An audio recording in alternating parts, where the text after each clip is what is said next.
BNP, জামাত, NCP, গণ অধিকার এবং অন্য যত দল আছে যারাই হাতিয়াতে বসবাস করে সকলকে বলতেছি ঐক্যবদ্ধ হন, একসাথে মিলে যাই, এই দ্বিপাঠিয়াকে আমরা বাঁচাবো ইনশাআল্লাহ।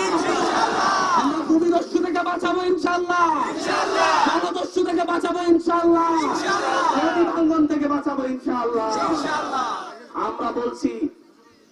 আমরা বলছি ব্যাকে আইন হাতিয়াকে বদলাই। কি বলছি? ব্যাকে আইন হাতিয়াকে বদলাই, ব্যাকে আইন হাতিয়ারে যদি বদলাতে হয় সবাই ঐক্যবদ্ধ হতে হবে। ওদের স্বপ্ন পূরণে পাশে থাকতে পেরে আমরা গর্বিত। হাত মুষ্টি করে দেখেন, সবাই ঐক্যবদ্ধ হবেন ইনশাআল্লাহ। হাতিয়াকে বাঁচাতে হইলে দলে দলে লড়াই করা যাবে না, মারামারি করা যাবে না।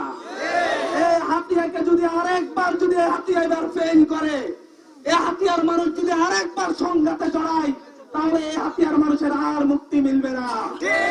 হাতিয়ার মানুষের সত্যি আর মুক্তি মিলবে না যদি আবার সংঘাতে জড়ায়। আমরা বলছি ব্যাকে মিলে আমরা হাতিয়ারে গড়বো ইনশাআল্লাহ। আমরা আজকে এখানে এসেছি কোন নির্বাচনী জনসভা করতে নয়।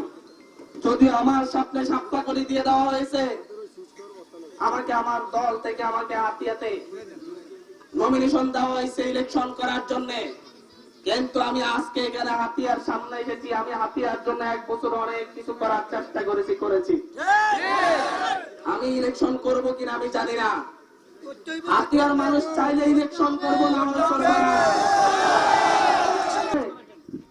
আমরা দল মত নির্বিশেষে, আমরা কোন দলের বিরুদ্ধে নয়, দল মত নির্বিশেষে সবাইকে মিলে হাতিয়াকে করতে চাই।